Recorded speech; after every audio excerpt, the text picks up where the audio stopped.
Download the app today and use promo code CHGO when you sign up. Welcome into Studio A of our CHGO offices here in the West Loop of Chicago. I'm Sean Anderson, the host of the CHGO White Sox podcast. You can follow me on Twitter at Sean_W_Anderson. And alongside me, as always, is the full CHGO White Sox crew. As the CHGO Cubs crew said, back from Australia, Vinnie Duber.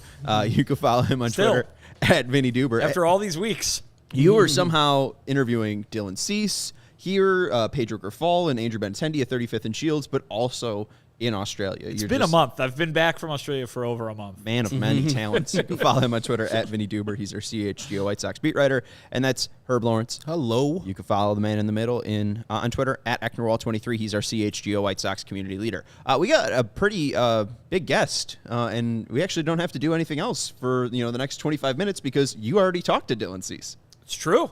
We the timing worked out where we were able to chat earlier this morning, and we have it ready for you right here. Yeah, so we got about 24 minutes of Dylan Cease talking about 2023, what he's working on in the offseason, his froth and disc golf love. We got some honey talk as well, a great chat between Vinny and Dylan Cease. Dylan Cease, thank you so much for joining the show. We got the White Sox big second place Cy Young finisher on the show today. Dylan, how's your offseason been? Hey, thanks for having me. It's been great. I mean, it's going by super fast, but they always seem to. So we're right about at that time. Hey, we saw the picture over the offseason that the White Sox tweeted out. I'm glad to see that the mustache is back. Yeah, it's not solo yet, but it's definitely I have the option again if I want to, for sure. Was it gone during the offseason? We saw the picture with you and the cat. Was it missing in action for a while, or is that an old picture? No, it was gone for it was gone for a good amount of the offseason. Well, I'm glad it's back and everything's okay. What have you been working on this offseason? What has it been like, kind of getting ready for 2023? Yeah, it's I'm still pretty much in my build-up phase. I'm actually off the mound for the first day today, so it's been more just getting the body ready, getting the arm in shape, and but a big emphasis for me has been working on my changeup. So I'm pretty much just working on throwing it with arm speed and kind of getting that feel, like not being too worried about the shape of the pitch or where the accuracy of it, but throwing it like in my long toss. And then, throwing it in the flat ground just so I can kind of try to feel it out. What kind of stuff have you been working on with those specific pitches? I mean, you got velocity changes or anything different? You adding anything else? What can folks kind of expect to see maybe a little different in the arsenal this upcoming season? Yeah, I think the changeup's going to be harder. I don't know how hard exactly. I'm still kind of in the early phases of tinkering with it, but it should be harder at the very least because I'm going to be throwing it with arm speed. So everything else should be hopefully pretty much the same with just a little bit better command. But yeah, it's the changeup's definitely going to be the biggest. I think you'll see the biggest difference in the changeup.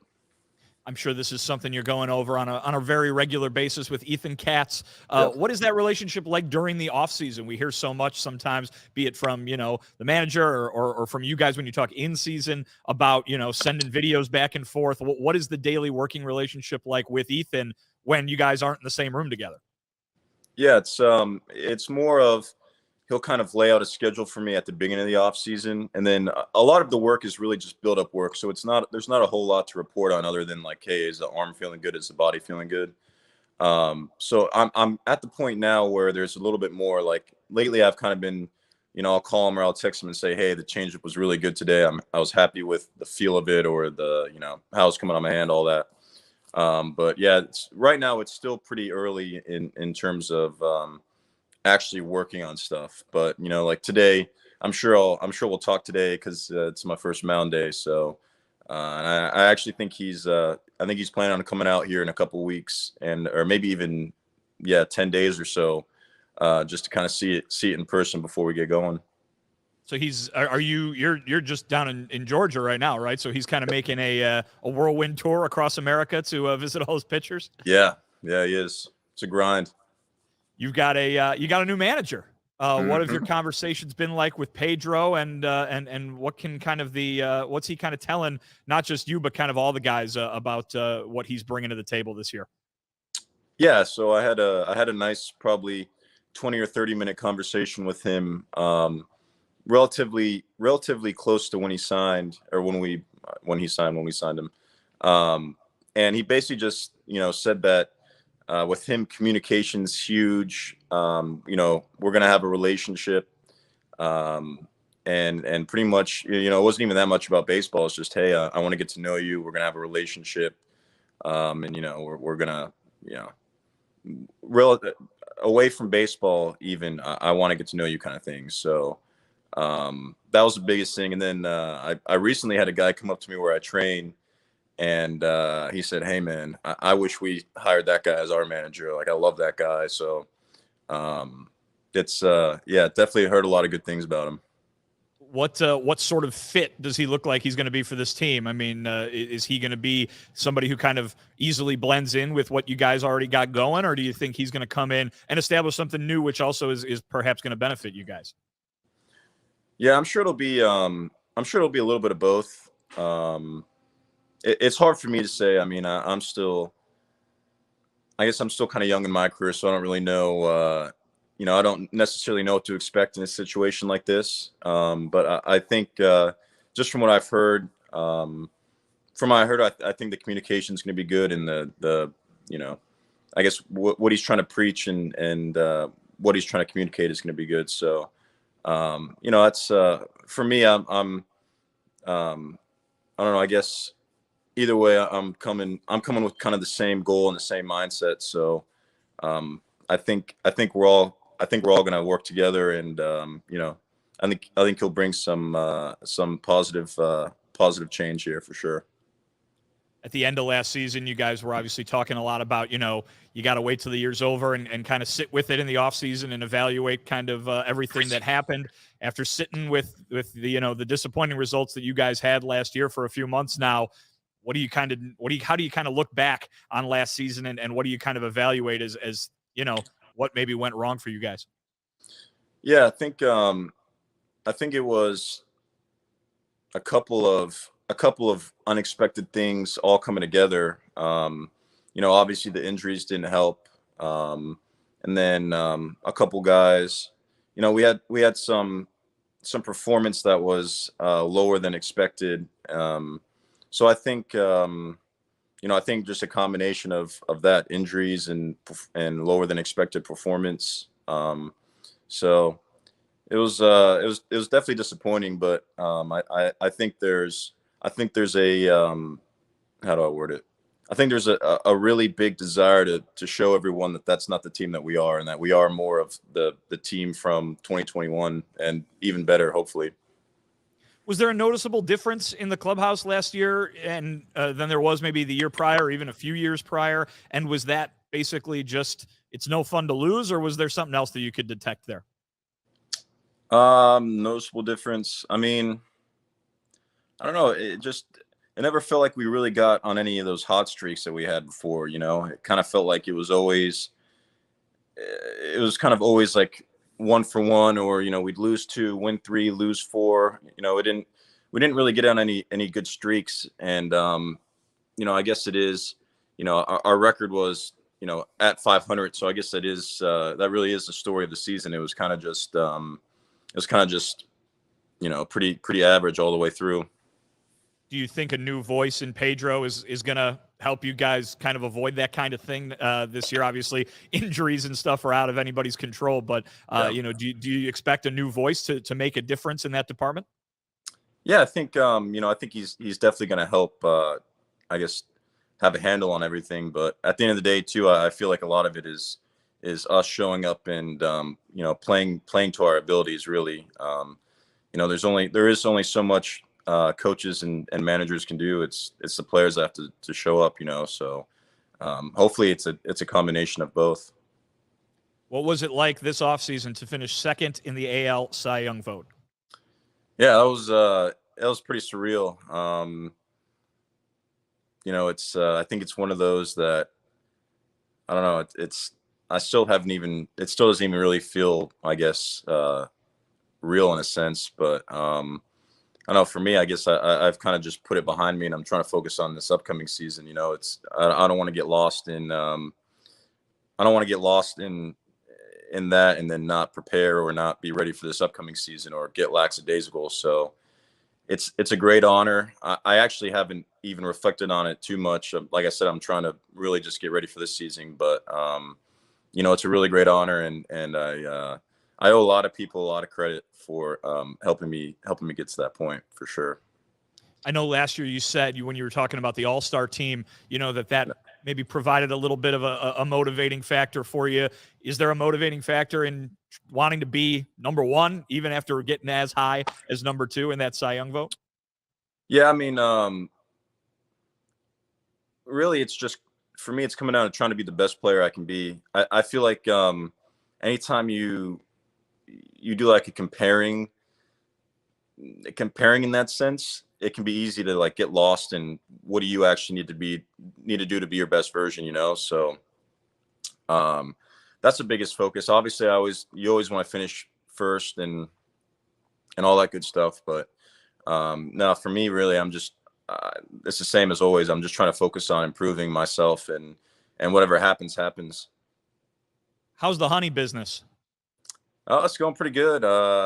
My dad hasn't been able to check on the bees lately because it's been a little cold and rainy, but hopefully they're still kicking. I really enjoy being able to provide some honey to the guys throughout the year. So I'm actually hoping to get some honey production going on this other project I got going on as well. So yeah, we'll see if we can make that happen. Well, please share if you can. Yeah, I can probably announce it. I guess so. Basically, I'm in the process of building a elite level disc golf course with some of my buddies. One of my buddies, Paul, who plays. So yeah, it's we might put some bees out there. Very nice, very nice. So, have you gotten what have the reviews been from the teammates on the honey? Oh, delicious! Everyone loves it, unless they're just unless they don't want to hurt my feelings. But it is delicious honey, so I believe them. There you go. There you go. All right. Well, let's talk about the disc golf then. What you brought it up. Okay. What have you been playing this off season? What's the best course you played this off season? So I played best course. Probably I played in a tournament in South Florida with my buddy Paul and his brother. The course was called honestly, I can't think of the course off the top of my head. It was great though. It had like a lot of water and iguanas and monkeys and all this crazy stuff. Just a random park in South Florida. That course was really cool. Other than that, I mean, I always like Bowers Park in Tuscaloosa. Yeah, other than that, honestly, I didn't really get to play a whole lot this off season. So there was monkeys on the course. Yeah, monkeys. It was we had heard about them and we didn't see them until day 3. The last day they were like on the ground by the parking lot, so everyone was freaking out. It was pretty funny. You don't got to worry about them taking the disc. Honestly, if a monkey took my disc, I think I would just have to chalk it up to fate. Just for the story, right? Yeah. You'll trade the disc for the story. What are you looking forward to? What's your number one course you want to play in 2023? You haven't played before. Hopefully mine. Exactly. Yeah, right. It should be up and running by then. So yeah, hopefully mine. Awesome. What's your favorite spot out in Arizona? You play out in Arizona during spring? Yeah, there's Fountain Hill, and then there's a course called, I think it's the Memorial. Arizona doesn't have the greatest disc golf courses in my opinion, but they're pretty good. I don't really get to play, honestly. Once the season starts, I don't like risking it, but I'll get to maybe, I don't know, 2 or 3 rounds in over the course of the entire season if I'm lucky. It's an off-season adventure. There you go. More of an off-season adventure. Absolutely. What do you know about your new teammate, your new rotation mate, Mike Clevenger? Not much other than just I've obviously watched him go about his business since how long has he been in the league? Since 2014, 2015, maybe earlier. So yeah, I mean, I've definitely watched him pitch a bunch. Yeah, I haven't really connected with him, but he's, obviously a very talented pitcher. Yeah, good addition. What do you make of this rotation as a whole? Yeah, I like where we're at. I mean, I think it definitely adds some depth. We got. I think Gio's prime for a great bounce back year. I think Lance is feeling good, and that's a big thing. If he makes all of his starts, that's an all-star caliber pitcher that we have. So yeah, I think we're in a good spot.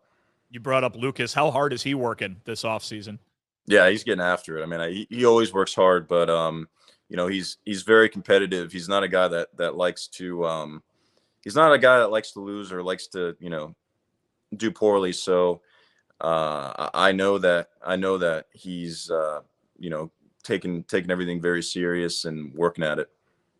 What is Lance like behind the scenes? Obviously, White Sox fans have they love watching him. They love the way he acts on the mound.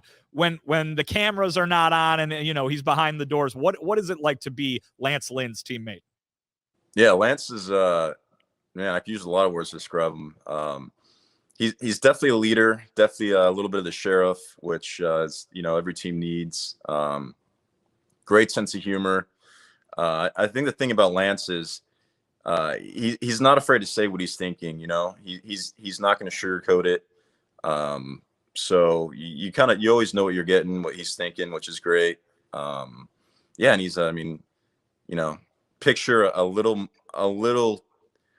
more tame version of how he is on the mound. That's pretty much what he's like. He's what you see is what you get, and for me, I mean, I definitely enjoy his sense of humor. Have you talked with Liam Hendriks since he announced what he's going through?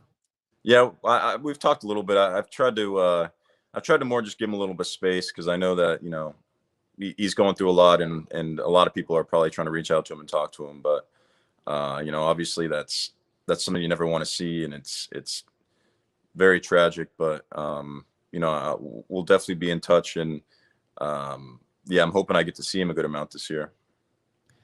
Any conversation amongst the guys about maybe what you might be doing to support him, whether that's something that fans will see on the field or something you guys are just going to do behind the scenes? Yeah, I've been talking with Gio a little bit. We're definitely going to be involved in that sense. To what extent, I'm not sure, but we're obviously going to give him as much support as we possibly can.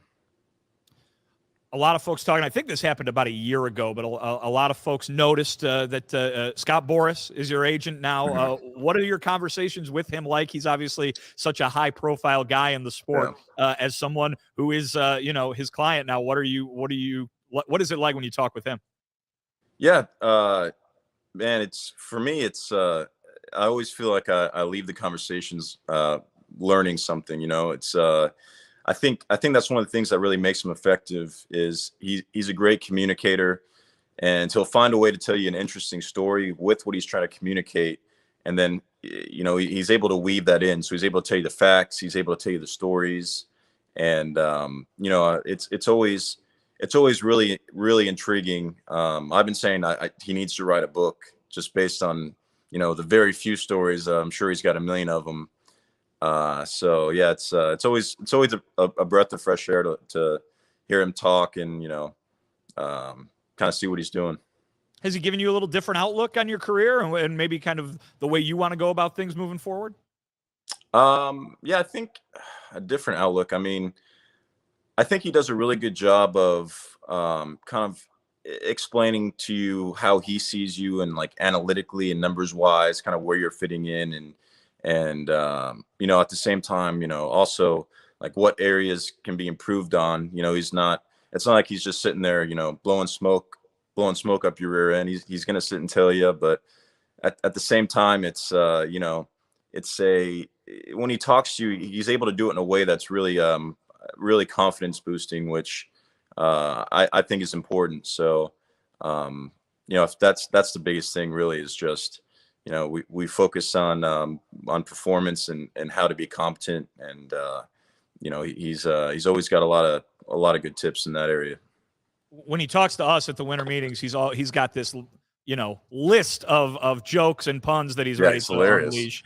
Has he talked to you? Obviously, you've got the last name, makes it for an easy pun setup. Is he run any of these by you yet? No, but I mean, I'm sure he's got. I'm sure he's got some. I'm sure he's got some. He's got unleashed that he's probably had in the wing for a while. Yeah, I could expect that.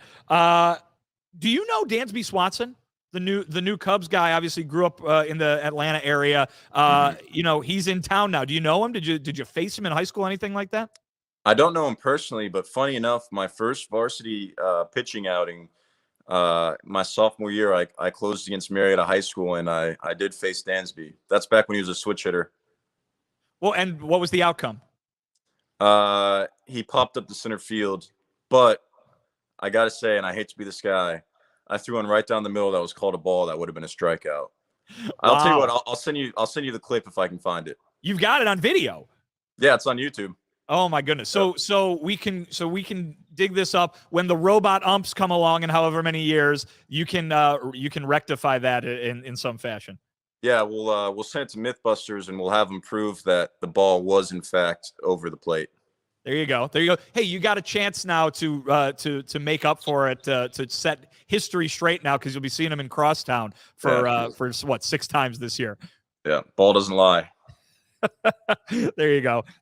What do you make of the AL Central? Obviously, we got some big news with Carlos Correa going back to Minnesota. What do you make of these teams that you guys are going to be going up against for the division this year? Yeah, it's I mean, I'd have to look at all their rosters and all that, but it feels like it's pretty similar. The teams will be pretty similar, except I think the Guardians added Josh Bell. Did they add anyone else? They added Bell for sure.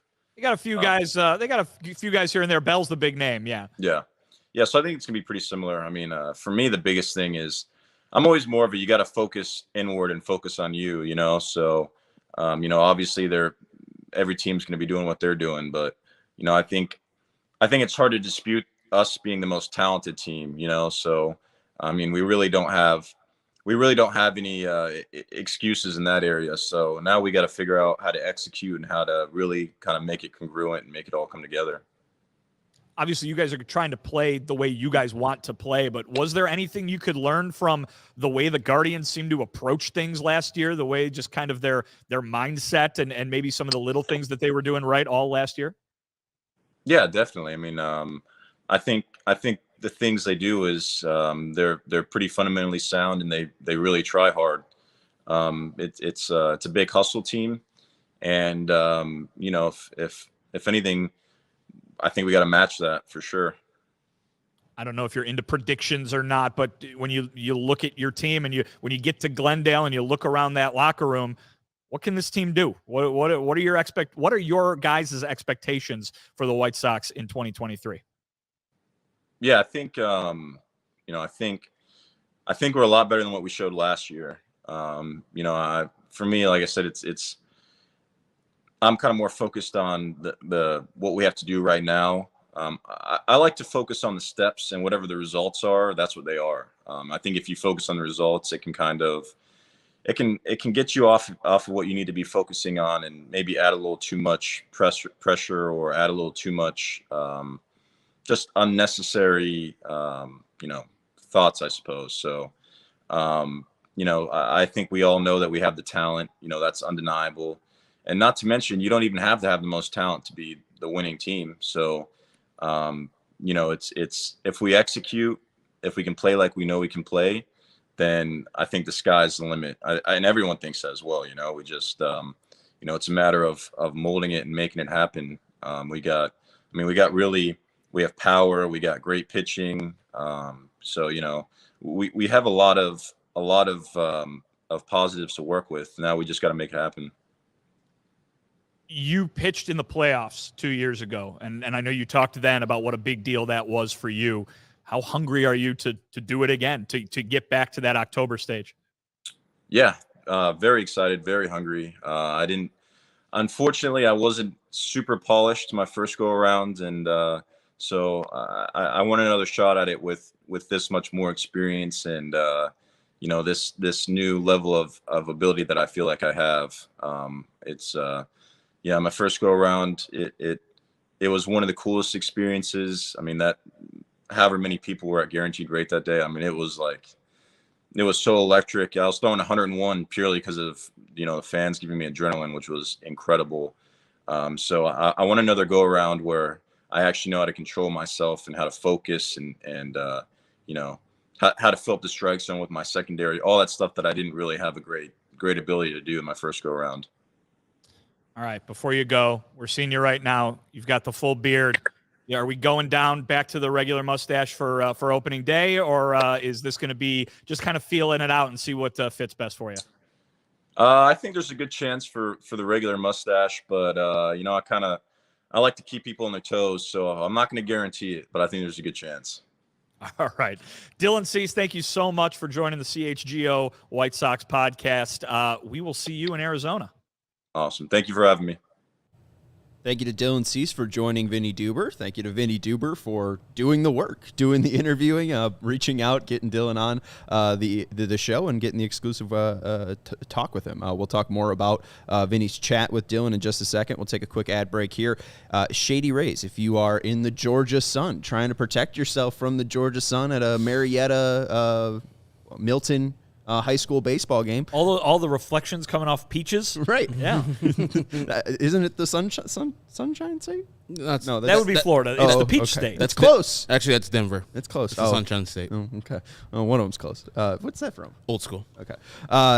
So Shady Rays never understood why sunglasses were so expensive, so they set out to change it. You don't have to break the bank for quality sunglasses this winter because our friends at Shady Rays have you covered. Shady Rays are premium polarized shades featuring world-class optical clarity, substantial durability, and styles catered to everyone and every lifestyle. And the best part about Shady Rays, they have the most insane protection program in all of eyewear, lost and broken replacements. If you lose or break your shades on day one, they told us that they will send you a brand new pair, no questions asked. You dropped it in the lake, off a cliff, anything, they'll replace them. It's why Shady Rays customers have given them over 200,000 five-star reviews. The three of us have our own pairs of Shady Rays and all love our pairs, and Shady Rays stands behind their product and told our team that if anyone has a problem, they throw profit out the window and do what it takes to get it right. They offer free returns and exchanges. You either love the shades or Shady Rays will pay you to ship them back. That's it. So exclusively for our listeners, Shady Rays is running their deepest deal of the season. Use code CHGO for 50% off 2 or more pairs at ShadyRays.com. It's buy one, get one free. You can get 2 pairs for as low as $54.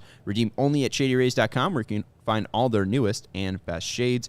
Also got to let you know about Game Time. Game Time is the hottest new ticketing site that makes it easier than ever to score the best deals on tickets to sports, concerts, and shows. If you ever dreamed of sitting in a seat you never thought you could, like the 50-yard line, courtside, behind home plate, floor seats at a concert, on the glass of the Blackhawks game tonight. Kev, you're working GN. They're here tonight, right? I'm not going there tonight, but I have used Game Time to go to Hawks games many times in my life. Someone you work with's going there because they're playing the Sabres at the United Center. So if you are looking for something to do tonight, you won't find a better deal this season on Blackhawks tickets. It was created by the fans for the fans. Game Time also guarantees the lowest price. So if you love CHGO, then you love Game Time. The best way to support us is by buying your tickets through the link in the description. Join over 15 million people who have downloaded the Game Time app and score the best seats to all your favorite events. Vinny, you were the man who talked to Dylan Cease, the whole 25-minute chat right there. What was the thing that stuck out the most to you out of his answers?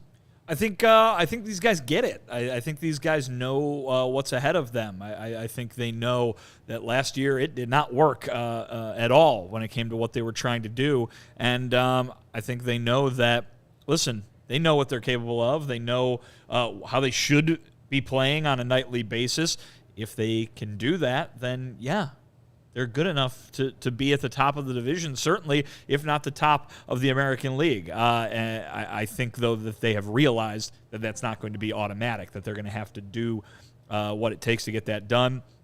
The comment that he had about the Guardians, when I asked him about the Guardians, was, hey, they try really hard, and we're going to have to match that. I think last year, and certainly Dylan's not the only one. We heard from Liam Hendricks all throughout last year, or Jose Abreu or whatever it was, saying, we kind of thought we were going to walk into this thing and just repeat 2021 over again. It's a tough way to have to learn that lesson, but it might be a lesson that has been learned. You couple that with what Pedro Grifol wants to see from these guys. He's making the connections, as Dylan said, to reach out to everybody on the team and kind of let them know what he expects from them. Put that together, and maybe there is no forgetting that it takes a lot of hard work to go along with all that talent that they've got. And one of the things I took away from the Dylan Cease interview that Vinnie did, and well done by Vinnie, is that they all understand that you just can't throw your jock out there and win the Central. And Dylan was talking about, man, when I had my first experience in the playoffs, I was out here throwing 101 because I didn't know, the adrenaline got me hyped up. So these experiences of failure of last year and the failure that happened in 2021, I think in a odd way will drive these guys to greatness because they know they have the talent here. They all know that they are the best team in the AL Central on paper. Now it's got to put it all together with the failure of 2021 in the playoffs and the total failure of 2022. I think these guys are motivated, and Pedro Grifol is the right leader to move them up in the top of the AL Central. And I know that I am held him to a more of a championship standard of the whole league, but baby steps. I think that Dylan Cease and all the rest of those players know that they're better than the AL Central foes, and they're hungry to prove it this year and stomp these people into submission. Yeah, some throat stopping, Tom. I think as Tim Anderson once said. Some interesting quotes that did stick out there. I thought it was interesting that he wanted to pick the right words when saying the White Sox have a real big desire to show everyone that's not who we are. I don't know if he was trying not to swear and be a little bit more pumped up about that one, but just choosing his words carefully, and that does seem to be consistent with what Joe Kelly and Yasmani Grandal have been saying this offseason as well. And he also said, focus inward, focus on you. Probably Yogi stuff on that one. But hard to dispute us being the most talented team, and we don't have any excuses. We have to execute. So the White Sox, again, like you said, they understand the job. They understand what they didn't do last year. And I think it was very telling to us when it was like, oh, here comes White Sox momentum when we were doing all the post-game shows. Here's some White Sox momentum, and here's it killed by a 4-game losing streak. And Dylan even kind of said that it was the season was pretty average all the way through, where they'd win 3 and then lose 4, win 2, then lose 5. Like it evened it out with an 81-81 season. So I think you make a great point that maybe those failures will hopefully push the White Sox. And I think a big thing about it is that communication with Pedro Grifol. One of the interesting things that Dylan said was that one of the guys that he trains with, one of the major leaguers he trains with, said, "I wish we hired that guy," referring to Pedro Grifol. I did a little bit of digging.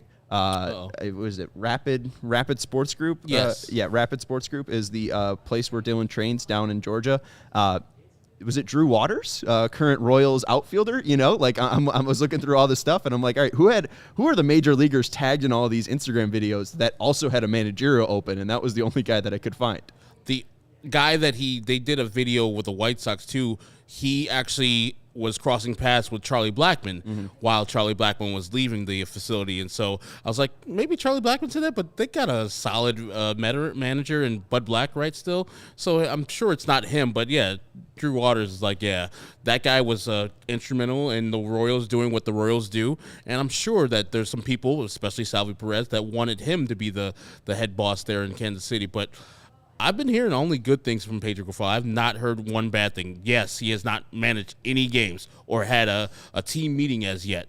But as hiring goes, from a guy he didn't know before this to now, I could not have been a better hire for the White Sox, I don't think. Well, I find it very interesting that Dylan's describing the way that he's reaching out as just trying to get him to know him as a person, and that Dylan's emphasizing communication. So I do wonder where Pedro Grifol, in every other interview, it's tough to pull anything besides baseball out of him. So it's interesting to see, with his players, that he's taking the exact opposite route. Obviously, we're going to be around baseball for 162 games, hopefully more with playoffs in 2023, but let me get to know you as a person.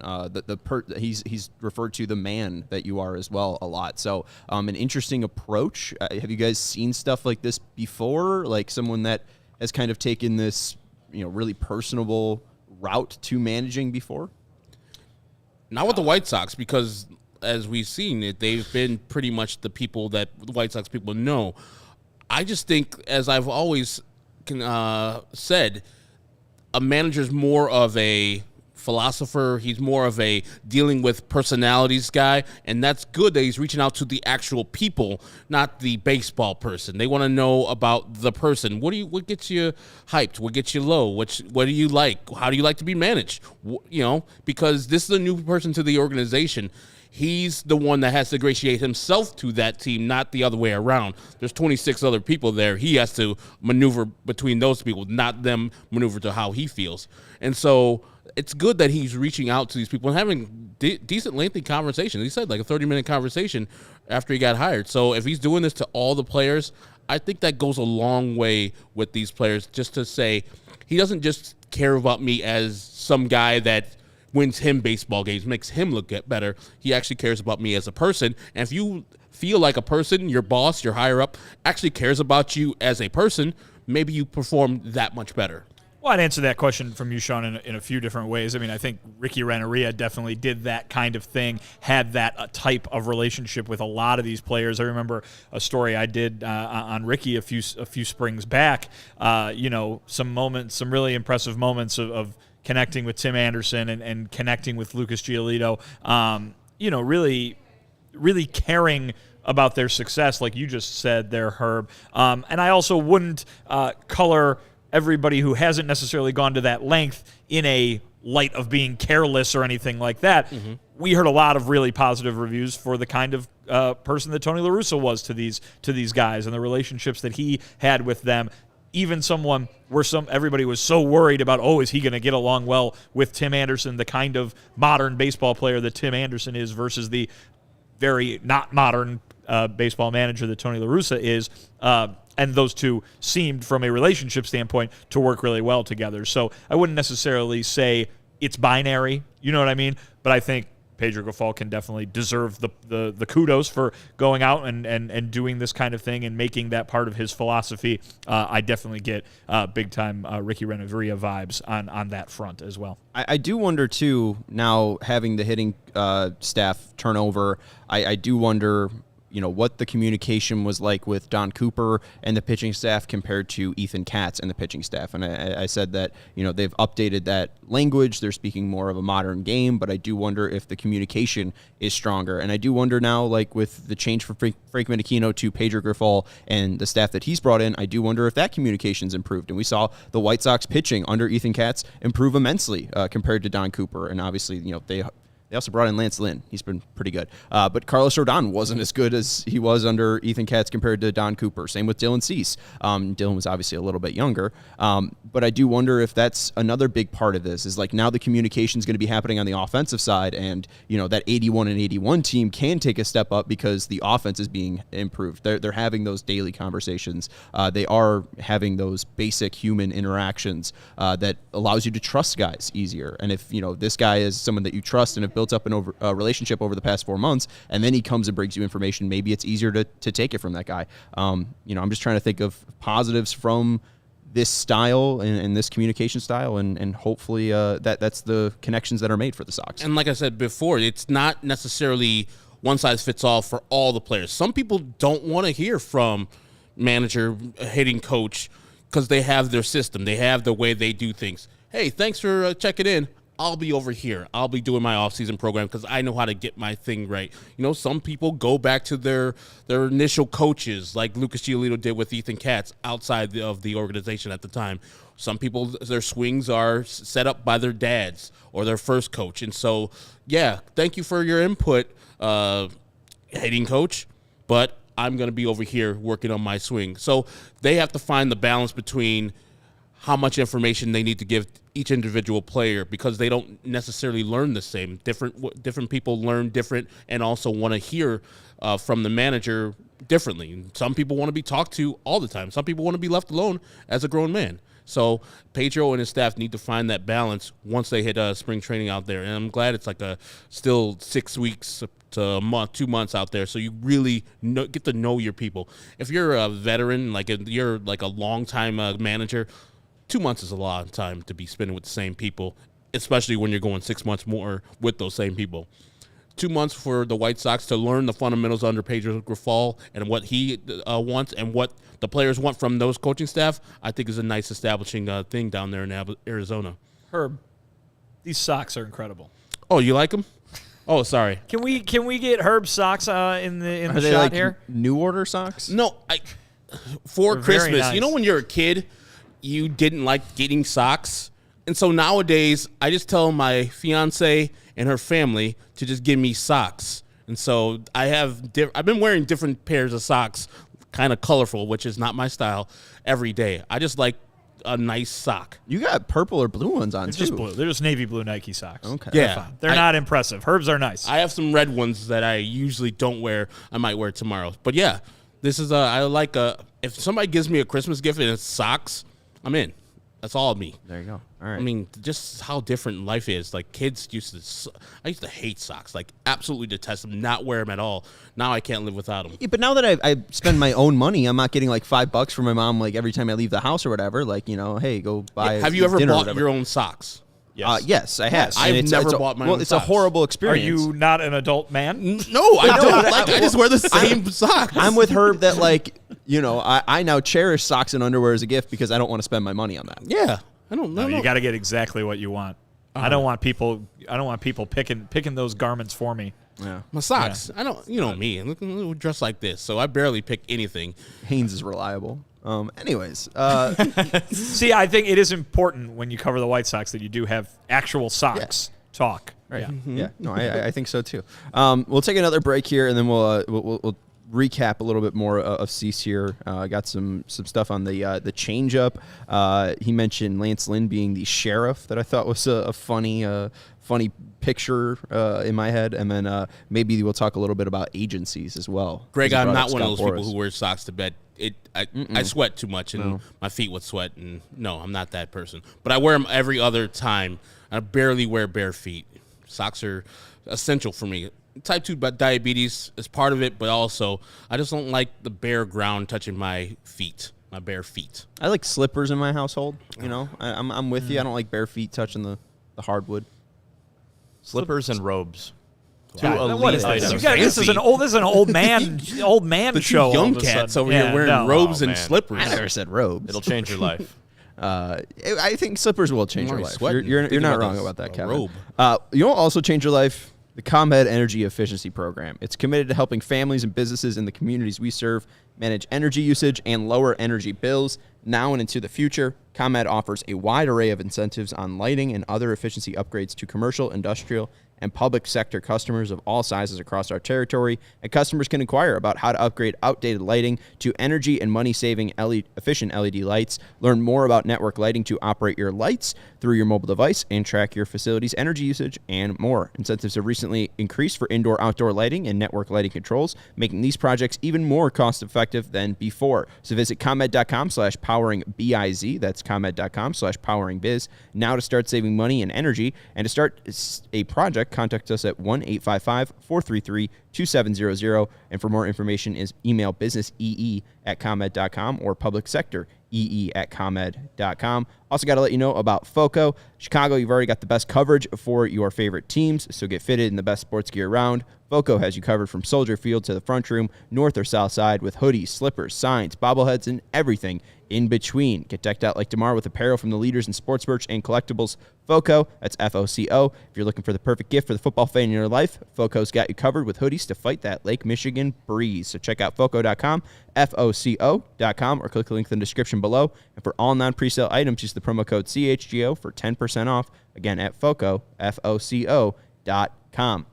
I thought it was really interesting when you brought up Scott Boras and that conversation with Dylan. We just talked about the arbitration numbers. He got like 300,000 more than MLB trade rumors projected him, but still the big years will be his free agent years. And he made the switch to go from one agency to Scott Boras, the agent in Major League Baseball.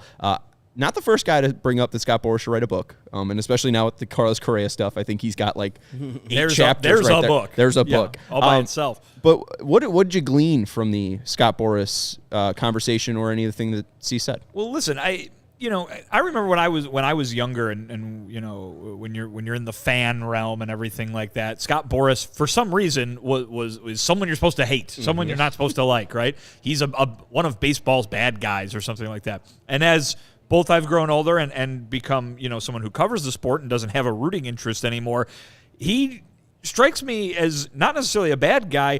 He's someone who is just tremendous at his job. And I think you get there in the answer from Dylan. Not necessarily, any trade secrets or anything, but just a little bit of a peel back, a look back behind the curtain at some of the things that make him so good at his job. And, he's talking to his client here, who in a few years is going to be hitting that open market. And nobody knows, perhaps in baseball, more than Scott Boras, what the market is looking for, what those teams are looking for. And so if you're going to sit here and go, Scott Boras is telling Dylan Cease what he needs to do to be better, and he's going over analytics with Dylan Cease, what? Isn't that Ethan Katz's job kind of thing? Well, Scott Boras knows what sort of analytics other teams are looking at when they want to hand out a big contract. He knows what the market is going to be interested in when it comes to handing out a gigantic contract, which if Dylan Cease keeps pitching like this, he's going to get. So I don't think that that's a bad thing at all. I think that's a very interesting look at what is the job of the agent when someone's not a free agent yet. And it is preparing yourself to be the best possible, the most sellable version of yourself, the one that teams are going to be bidding over, even if it's a few years from now. You want to start laying that groundwork right now. I mean, I agree with Vinny. I used to hate Scott Boras, specifically because of the White Sox fan. Kenny Williams could not work with him. Jerry Reinsdorf hated the man. I don't know if that still exists, but Rick Hahn has subsequently, smoothed out the relationship because Rick is a contract negotiator, a guy who's been a player agent, so he understands the lingo. And so Scott Boras gets your client what he needs, what he desires. Did anybody see Chris Bryant getting the deal that Chris Bryant got in Colorado? No. The man has been hurt for years, hadn't been the MVP caliber he was, still getting $26 million a year. Now, we got two teams with two doctors telling these people that Carlos Correa could not play, or he will is injury. One doctor. One doctor will telling them they can't play, and two of those teams are believing him. Minnesota's like, we had him last year, we're good. Fuck that. Gave him money. So every time I see a player fire their agent and hire Scott Boras, that tells me that player is confident in himself. That tells me that player knows that they want top dollar. They want no money left in the owners' pockets. They want all their money. And so they're going to perform that way to make all that money. And so Dylan Cease is smart to change his agency to Scott Boras. And Scott Boras, I think, is a former player, so he knows the game that way, and also he knows the law and baseball contracts. So I see it as a great thing that he has changed his ownership or his agency to Scott Boras and doing that, because that means that man knows that he's going to get broke off when it's time to get free agency money. I had no idea that Scott Boras actually played baseball. He was a walk-on for the University of Pacific. He was, as of 2009, he was top 10 in school history in multiple offensive categories. I think he wrote his own Wikipedia page. He was inducted or into it's probably just ripped right from the Boras Corp website, one of the two. True. He was inducted to the Pacific Athletics Hall of Fame in 95, was the team's annual most improved player award. The most improved player award was named in his honor at Pacific University, and then spent 4 years in minor league ball with the Cards and Cubs. I had no idea that he played. I think obvious. I could look at Baseball Reference and tell him this, but what Scott Boras will say is basically hey, looking at your 2022, it's great that you finished second in Cy Young, but you also led the league in walks. That's going to be something that's going to be brought up immediately in contract negotiations, or they're going to bring up certain stats and everything. And it's all about making you, like you said, the most sellable product, the easiest, most polished product. Carlos Rodon had a fantastic 2022 and 2021, but it's that September months in 2021 where his arm was given out on him and he was throwing 92 that teams probably looked into more than anything else. It's just about somebody who can package you, and Dylan's not worrying about packaging himself. He's just trying to be himself. He's just trying to go out there and pitch and work on his own arsenal. So an interesting player. I mean, just a great talk. Scott Boras might not be, an Ethan Katz level expert on, what sort of spin you want to put on a pitch like that. This is how you use the core velocity belt. But he is the world's foremost expert in getting a Major League Baseball player a gigantic contract. And that is, something that you definitely not just have to, but should want to have your ears wide open to. And it sounds like Scott Boras makes it real easy because you've got Dylan Cease talking about not just how knowledgeable Scott Boras is, but how easy to talk to he is in general. So and I hope he's telling him, hey, yeah, you're leading the league in walks, but look at your batted ball profile. you're not getting hit that hard. Your barrel percentage has gone down from a good 2021. It's gone down from there. So pitch the ball to him. I know you want the strikeout, and strikeout is king. But also, sometimes you just got to let these people hit it and let the people feel behind you. And so you can have quicker outs and you can go longer to innings. We've seen him learn that throughout the year, kind of early in the year. I was disappointed. I was like Dylan Cease and Michael Kopech at the time. They weren't going long. The length of the games were 5 1/3. And then they started lengthening out, not looking for strikeouts, letting the team hit the ball. There was also the lockout. In the second half, Dylan Cease, I think, lost some of the velocity, or lost some of the bite, lost some of the curve, the slider spin on it, and had to rely on actually having this batter hit the ball early in the count instead of going deep into counts, because he was striking out everybody and their mom in the first half. Yeah. I don't know. I think that's interesting. I think, especially it seemed like later on in the season that left-handers just became more successful against him, and I think that's why we heard him bring up the changeup. And you look at the stats, at least between right-handers and left-handers. Against lefties, lefties had a 219, 319, and 325. Sorry, a 219 batting average, a 319 on-base percentage, and a 325 slugging percentage. 34 walks. Against right-handers, 161 batting average, 238 on-base percentage, 289 slugging percentage, 44 walks. But you look at actually, I think the 44 walks was the left-handed batter. So he had more walks against lefties than righties, and then also in less plate appearances. So, lefties were walking more, they were hitting him harder, they were getting on more consistently. And the biggest thing to get guys off of that is, they were sticking on the fastball. His slider, kind of, as long as it's, if it's going out of the zone, it's really not a pitch that lefties will want to go on to. So you think that changeup is the most natural step. And I think it's just an interesting place for him to go to, because looking at how dominant he was, he had a run value between his pitches in 2022 of minus 36.1. That is the 16th highest in StatCast in the StatCast era, and he used 96.6% of his pitches were fastball, slider, and curveball. Kershaw had a similar arsenal of that in 2015. Verlander in 2019 and Cole in 2019 were at 90%. Verlander in 2018 was above 97%. Kershaw in 2016 was at 98%. Verlander and DeGrom in 2016, 2019 were at around 90%. But really, Cease being at that 97 level is kind of unique. So having more offerings will be very interesting. But his changeup's kind of weird. He mentioned his arm speed and trying to figure out the feel for that pitch. It's a very odd pitch because his changeup, and this is minimum 75 results for the changeup and minimum 100 results for the fastball on StatCast. His changeup velocity is below 80 miles per hour, and his fastball velocity obviously over 90 miles per hour. Here are the pitchers that have a changeup velocity below 80 on their below 80 miles per hour and a fastball velocity over 90. Eli Morgan of the Guardians, his changeup is at 75.9 miles per hour. His fastball's at 92.1.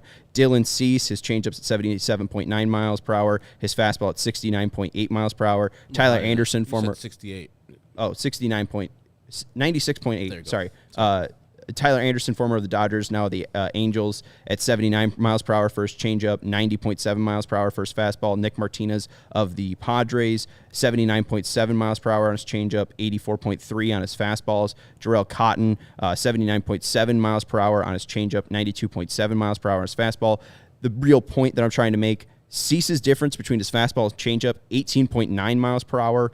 Eli Morgan, 16.2, then Nick Martinez at 13.7, Jarrell Cotton at 13, and Tyler Anderson at 11.7. He's the only person outside of Eli Morgan that has that 15-mile-per-hour difference between his fastball and curveball. He's the only... Sounds like that might be changing. Yes, right. And that's that's the thing, is with Lucas, the big thing that Stoney always talks about is the fact that it's about 11 miles per hour difference between his average fastball velocity and his changeup velocity. In 2021, his good year was around 93.8 compared to 81.5. And it's just that it's such a drastic difference. It's just you're delaying that timing so much. And I think Cease is at a point where that 18 is way too different. The major league average is around 11 to 10. You see some vast differences between Sandy Alcantara, who could throw a 99 per hour sinker and then bust out a 92 mile per hour changeup.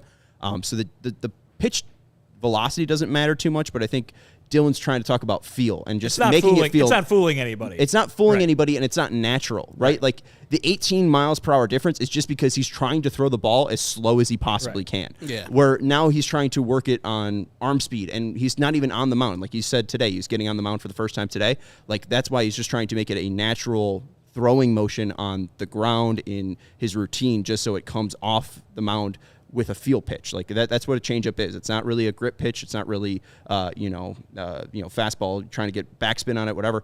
It's just all based on feel and trying to develop that feel. And if he's able to get that feel, this arsenal could be stupendous. His spin rates already on the changeup, slider, and fastball are top echelon. So if he can even get an average changeup, this is Cy Young worthy. So that got me really excited. So, and I haven't seen the video of him throwing a changeup yet. I probably saw it during just games, but it has to be something different with the delivery too, like where he's not throwing he slows a down, fastball, right, and it's not coming through the whole mechanic slows down rather than it being a grip and a just a feel for it. And so if he's got the feel and he's got the grip for it, I would love for him to use it a little bit more. But like Lucas does, if he doesn't, shelf it. You have 3 other top-notch Major League pitches. Go with those. Keep with those pitches and don't try to. I know being better and trying to improve is always part of our athletes' repertoire. But if it's not broke, don't fix it. Try to fix the other pitches. Like, gear up that slider a little bit more. Make that fastball a little bit more spin. I know he's trying to do all these things, but I would say focus on the pitches, your strengths instead of your weaknesses. He said things will be the same, but with better command. And, that's the biggest thing. If his fastball has better command, if his slider has better command, he'll get more outs. He'll walk less people. Same with his curveball. But I think just having that fourth offering, especially 2 left-handers, that can make him just unstoppable, just because having that difference of that pitches and then being able to have another pitch to go to versus lefties, that's just where I think you could put him over the edge. I would think also moving on the rubber to lefties, how his pitches and his sliders don't work to lefties too much because it's way inside and they're not going to take it. Maybe moving to the third base side of the mound and then throwing that slider where you need to throw it because it can look a little bit different. The shape of the pitch can be look a little different. Tinkering with things on the mound all the time should be part of these pitchers' repertoire. I'm guessing Ethan Katz has he's got a binder full of all these. I'm sure, but they're I see most of them, they're in the middle of the mound. I'm like, change some things up. Yeah, we'll see about that. Anyways, great work today, Vinny, with the interview. Herb, appreciate you. Follow Vinny on Twitter at Vinnie Duber. He's our CHGO White Sox beat writer. He's got 2 different posts up on allchgo.com. The full recap of the Dylan Cease interview, written out quotes and everything from Dylan.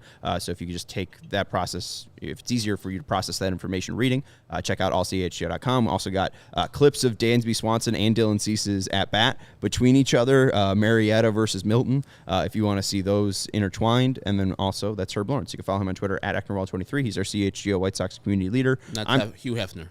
And shout out to Kevin Wells, Hugh Hefner for producing the show, his robe and sandals. Comment of the day. I'm Sean Anderson. You can follow me on Twitter at Sean_W_Anderson. We will talk to you tomorrow at 4 p.m. here on the CHGO Sports YouTube channel.